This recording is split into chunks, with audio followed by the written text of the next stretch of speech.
अरे रे रे रे रे, सारी मेहनत बेकार गई। ध्यान से खेलना चाहिए, हर कदम पर खतरा है। क्या बिड़ू, एक गेम हो जाए कृष्णा के साथ? हारने से डर लग रहा है क्या? उस औरत का दिमाग खराब है, कहती है भगवान आएगा। अरे क्या जानते हो तुम उसके बारे में? लोगों के जीवन से खेलने वाला पालनहार कैसे हो सकता है? जानता हूं वो चतुर्भुज कुछ नहीं कर सकता है, लेकिन उन 700 लोगों को कौन समझाएगा? वो बुढ़ी औरत भी कान्हा पे बहुत यकीन करती है। चीटर छया माखन चोर, ये मुरलीधर चीटर है। महाभारत में एक ही परिवार के लोगों को एक दूसरे के हाथों मरवाया, और इस युद्ध की वजह से न जाने कितने परिवारों को दुख उठाने पड़े। ये धर्म है, इसे ही कहते हैं धर्म। एक भरी सभा में राजा के समक्ष, राज परिवार के वरिष्ठ सदस्यों के समक्ष कौरवों द्वारा एक नारी का चीरहरण होता है। किसी ने उसका विरोध नहीं किया, जिसने भी आवाज उठाई उसने अपने प्राण गंवा दिए। उस सभा में भीष्म पितामह भी चुप बैठे। अश्वत्थामा अकेले इंसान थे जिन्होंने उस घिनौने कार्य का विरोध किया था। वो धर्म था। ये पृथ्वी रहेगी, लेकिन इस पृथ्वी को बर्बाद करने वाले खुद बर्बाद हो जाएंगे, यही धर्म है। अपनी गलतियों के लिए ईश्वर को दोष मत दो। उन बेबस लोगों के आंसुओं का कारण कौन है? तुम खुद हो। तुम पर वो ज्यादा विश्वास करने लगे हैं। लीडर का काम विश्वास जगाना नहीं, उन्हें राह दिखाना है। स्वयं जीतने के बजाय उन्हें जिताना है। जोश और अत्याचार से युद्ध नहीं जीते जाते, ज्ञान होना आवश्यक है। यह पवित्र भगवत गीता है। इस पर तुम विश्वास नहीं करते, लेकिन मुझ पर तो करते हो ना। इस धरती पर होने वाली हर समस्या का समाधान इसमें मिलेगा। तुम्हारे सारे सवालों के जवाब इसमें मिल जाएंगे।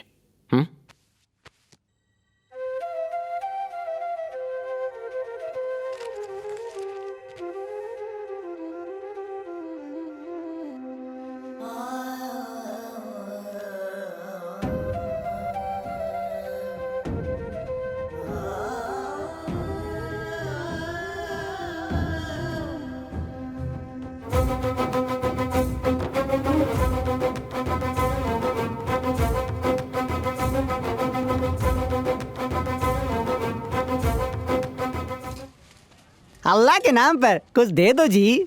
अल्लाह के नाम पर यूं मांगने की बजाय थोड़ी मेहनत करो जाकर, अल्लाह तुमसे खुश होगा।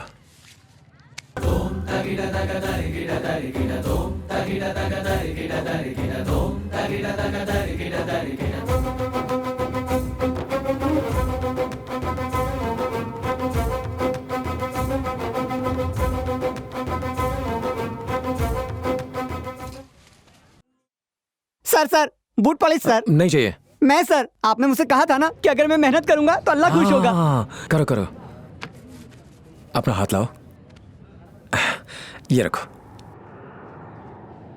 हे अल्लाह। आज न्याय के इस मंदिर में भगवान और इंसान के बीच संघर्ष का अंतिम दिन है, तो देखते हैं कि आज क्या नतीजा आता है।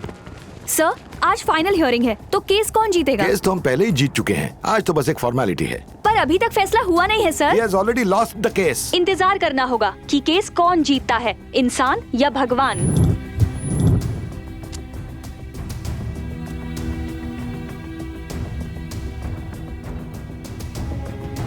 मिस्टर गोपाल राव, क्या आप कोई वाजिब सबूत ला पाए? जज साहब, आज मैं एक सवाल पूछूंगा जिसका जवाब एक बुद्धिमान व्यक्ति ही दे सकता है। अगर यहां कोई बुद्धिमान व्यक्ति है तो विटनेस बॉक्स में आ जाए। मैंने बुद्धिमान व्यक्ति बोला। आप बैठ जाइए।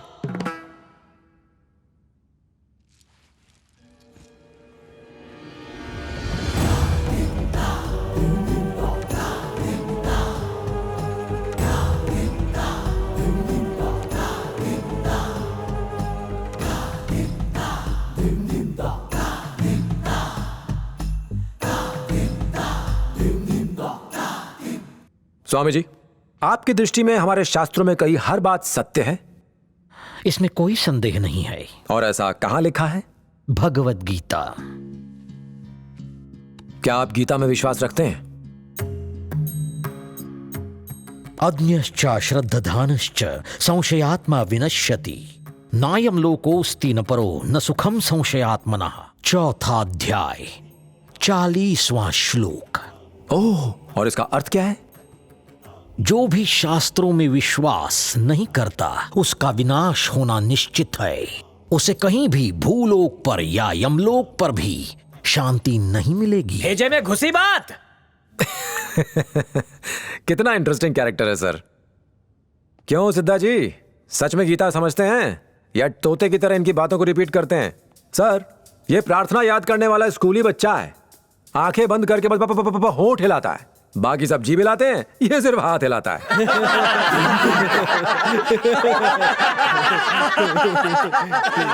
साइलेंस। तू अधर्मी है, नादान है, एक सिद्ध महापुरुष का अपमान किया है तूने। तुझे तो नर्क में भी जगह नहीं मिलेगी। तुम्हें बड़ा पता है महाराज, क्या वहां भी ब्रांच खोल के रखी है? साइलेंस। साइलेंस। मेरा अपमान किया तूने, मेरा अपमान किया तूने। रिलैक्स, गुस्सा नहीं, गुस्सा नहीं। पापी! ये क्या कर रहे हो? अरे छोड़ो उन्हें। साइलेंस। छोड़ो उन्हें, मैं कहता हूँ। What is this? पीछे रुको, ऐसा नहीं कर सकता। साइलेंस। रुक जाओ। Order. Relax, relax. Order, order, order. बैठिए पंडित जी, बैठ जाइए, बैठ जाइए, शांति से बैठ जाइए प्लीज। शांत हो जाइए।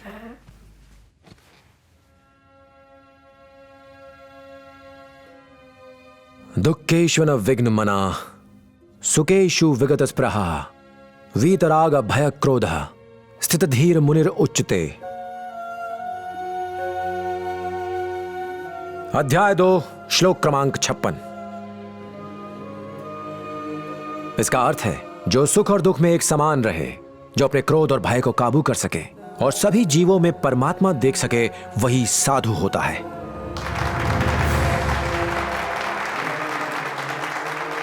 ये पाखंडी पंडित हमें क्या गीता सिखाएगा? मेरी 2 बातें सुन के तो इसको गुस्सा आ गया था। क्या यही तुम्हारी सिद्धि है सिद्धेश्वर जी? हम यहाँ ये प्रूव करने नहीं आए कि सिद्धेश्वर महाराज सिद्ध पुरुष है कि नहीं। हमें इस बात पर प्रूफ चाहिए कि ईश्वर ने तुम्हारी दुकान तोड़ी। प्रूफ चाहिए, proof. Relax, relax. Swami ji, एक सवाल पूछ सकता हूं? भगवत गीता एक भगवान की देन है? हाँ, यानी उसमें जो कुछ लिखा है वो सत्य है? उसका हर अक्षर। प्लीज इस बात को नोट किया जाए योर ऑनर। एक तद् योनीनि भूतानि सर्वाणि उपधार्याया अहम कृतनस्य जगतः प्रभवः प्रलहस्त तदा। ये तो पढ़ा होगा। भगवत गीता के अध्याय 7 विज्ञान योग के अंतर्गत कृष्ण ने स्वयं लिखा है। गीता पढ़ाने वाले से ऐसे सवाल पूछकर उन्हें दुखी कर रहे हो। आपको दुखी करके मुझे कुछ नहीं मिलेगा स्वामी जी, लेकिन अगर आप कोर्ट को समझाएंगे तो ज्यादा क्लैरिटी आएगी। संसार के पंचतत्व मुझसे उत्पन्न हुए हैं। सृष्टि का आरंभ मैं, अंत भी मैं, कारण भी मैं हूं। आप हो ईश्वर। Very good. इसे भी प्लीज नोट करें योर ऑनर। इस स्टेटमेंट को एनालाइज किया जाए साहब, इसकी सारी बातें एकदम क्लियर हो जाती हैं। गतर भरता प्रभु साक्षी निवासा शरणम सुहृता, प्रवह प्रलय स्थानम निधानम बीजम व्ययम। अध्याय 9 श्लोक क्रमांक 18। इसका अर्थ है सबका भरण पोषण करने वाला और सबको शरण देने वाला मैं हूं। रचयिता भी मैं हूं और प्रलय लाने वाला भी मैं। सृष्टि की उत्पत्ति और विनाश का कारण भी मैं हूं। खुद भगवान ने गीता में इसे कहा है। यही है वो डॉक्यूमेंटेड प्रूफ जिसे कोर्ट ने एविडेंस के तौर पर मांगा था। I object your honour. Bhagavad Gita में से कुछ लाइंस अदालत को सुनाकर ये उसे प्रूफ के रूप में पेश करना चाहते हैं। क्या इस किताब में कहीं भी श्री कृष्ण का सिग्नेचर है? आप इस पवित्र ग्रंथ को सबूत मानने से इनकार कर रहे हैं, जिस पर हाथ रखकर हर गवाह अदालत में सच बोलने की शपथ लेता है? Objection your honour. Objection overruled. Quran में भी इस बात का जिक्र है कि अल्लाह ही है जो दोनों जहां का मालिक है। अल्लाह ही है जो कायनात चलाता है और उसकी मर्जी के बगैर पत्ता भी नहीं हिलता। हाँ, ये सही बात है। इस दुनिया में जो कुछ होता है सब अल्लाह ताला की मर्जी से होता है। बाइबल में भी यही बात दोहराई गई है। Chapter 54 verses 16, I who created have also created the ravager to destroy. जज साहब, तीनों बातों का अर्थ एक ही है। मेरी दुकान को तोड़ने वाला भगवान ही था। This is an act of God. God को अपने इन सब पीड़ितों की जिम्मेदारी अपने ऊपर लेनी होगी। अपने किए नुकसान का हर्जाना भरना होगा। बैठ जाइए, प्लीज सिट डाउन। हर्जाना तो इनके सेल्समैन को भरना होगा। आपको जो सबूत चाहिए थे वो मैंने आपको दे दिए योर ऑनर। अब आपको न्याय करना है।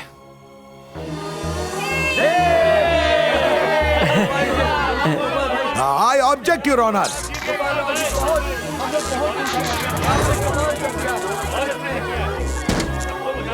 केस को किसी अलग दिशा में मोड़ने की कोशिश हो रही है।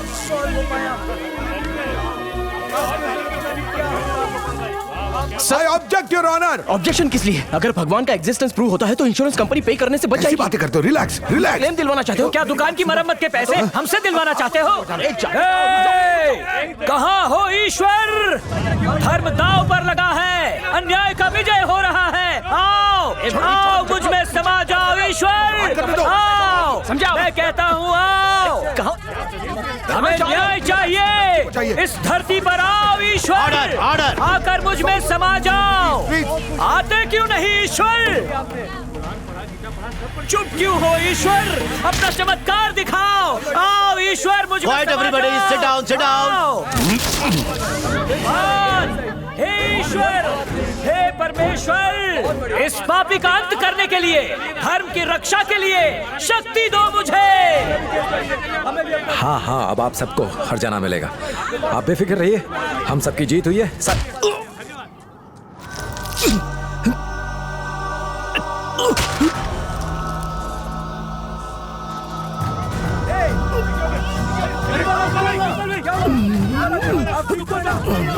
गोपाल जी, गोपाल जी, गुरु ये देखो, गोपाल भाई को क्या हो गया? गोपाल भाई, आने दो,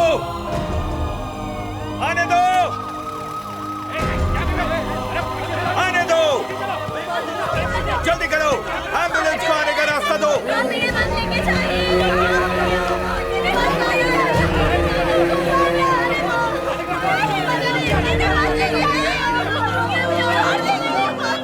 गरीब जनता को न्याय दिलाने की कोशिश करने वाले गोपाल राव को किसी अज्ञात व्यक्ति ने भरी अदालत में चाकू मार दिया। क्या यही है देश का कानून?